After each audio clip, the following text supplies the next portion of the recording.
Constable ने दरोगा लगाया रेप का आरोप। अब ये मामला यूपी है।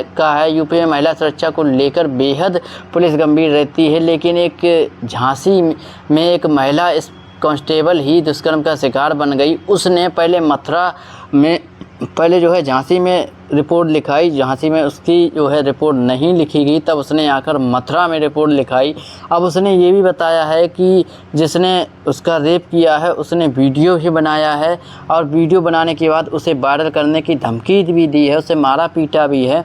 अब महिला ने उस वीडियो के झांसी में आरोपी दरोगा के खिलाफ जब रिपोर्ट नहीं लिखा गया, तब उसने महिला कांस्टेबल ने मथुरा में 0 FIR दर्ज कराई है। फिलहाल पुलिस जांच कर रही है उसको गिरफ्तारी के लिए कि वो सही है या गलत है।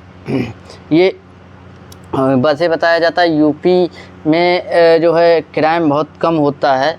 ये पुलिस वाली ही क्राइम के लपेटे में आ गई, अब कौन क्या कह सकता है।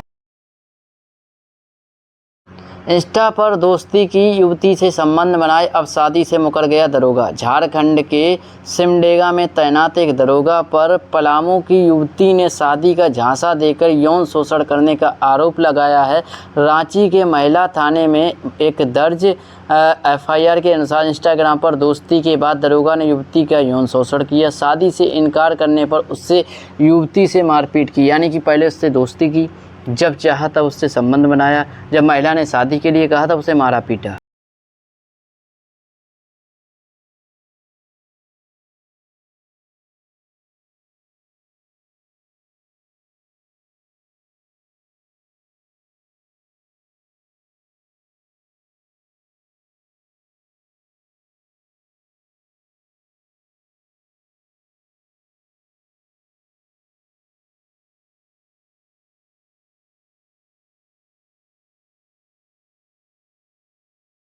गैंगरेप से जान छुड़ाकर जंगल में भागी लड़की, फिर किसी और ने किया शोषण। अब ये मामला उड़ीसा का है। उड़ीसा में गैंगरेप से जान छुड़ाकर जंगल में भागी लड़की, लेकिन जंगल में फिर ट्रक ड्राइवर ने किया शोषण। क्योंकि जंगल में से भागी, अब उसे एक ट्रक ड्राइवर मिला, उसने मदद मांगी। ट्रक ड्राइवर ने मदद करने की बजाय उसने भी बलात्कार किया। पूरा मामला जानिए। युवती अपनी दोस्त की बर्थडे पार्टी में शामिल होने के बाद अपने घर लौट रही थी। इसी वक्त रास्ते में 3 लोगों ने उसका अपहरण कर लिया और मलका नगरी शहर में 10-15 किलोमीटर मलका नगरी शहर से 10-15 किलोमीटर दूर ले जाकर उसका बलात्कार किया। और सुप्रीम कोर्ट का नया आदेश है कि कोई भी दहेज एक्ट का केस करती पुलिस उसके पति को, उसके ससुराल वालों को बिना सबूत के 2 महीने तक गिरफ्तार नहीं कर सकते। अगर सबूत है तो गिरफ्तार कर सकते हैं, अगर कोई गिरफ्तार करता है तो पुलिस वाले को नौकरी से निकाल दिया जाएगा।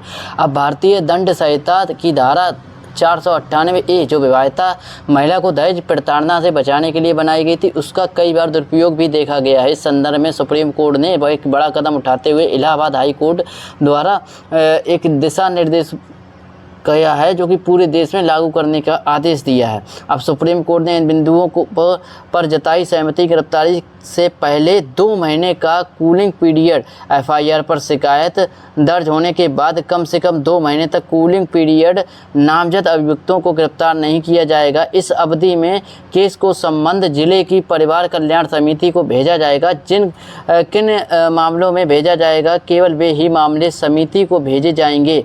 और 498 के तहत अब ये मामला है। आप ये चीज़ नोट कर लीजिए, कोई भी अगर आपकी पत्नी है या कोई भी आपके खिलाफ़ लिखाती है, दहेज एक्ट का मामला लगाती है, तो आपको गिरफ्तार पुलिस करने आता है तो आप उसके खिलाफ़ एक्शन ले सकते हैं।